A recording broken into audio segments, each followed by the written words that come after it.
Alrighty, let's get into gluing up some deck skins. So for your wooden surfboard kit from Periodic Surf Co, you are going to need 2 deck blanks, one for the top deck, one for the bottom deck. As far as the size goes, you're going to need the blanks to be at least the length of your chosen board. So if it's an 8-foot board, you make an 8-foot blank by 600 millimeters or 24 inches wide, and the thickness should be around 6 millimeters or 1/4 inch. When it comes to the glue, we recommend using polyurethane wood glue for the build because they are 1, waterproof, 2, extremely strong, and their set time is generally a bit quicker than other wood glues out there. Additionally, you're going to need a way of clamping up your deck skins, and you don't need clamps per se.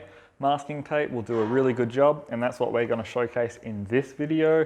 But if you have got clamps and a way of keeping it flat, by all means go ahead and use it. Lastly, if you're using one of our longboard kits where the deck skins need to be joined together to make up the length, you're going to need an epoxy resin, just a small amount, for laminating on the fiberglass cloth tape to the underside of the joints to act as a reinforcement and make your deck skins super strong. If you're working on a shortboard and your deck skins are full length, you've got a very easy task ahead of you, because all you need to do is pull out 2 of your deck skins, line them up on your bench so they are creating a nice grain pattern, apply tape across the seams and stretch it hard to act as clamps, and then flip the board over, stand it up as an A, apply glue to the seam, and then lay it back down. Now that process is very simple and does deliver really good results.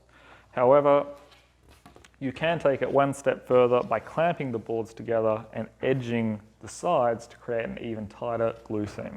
If you're working on a longboard and you need to join your boards together to create the length, there's a little bit more to it, and that's what we're going to go into now.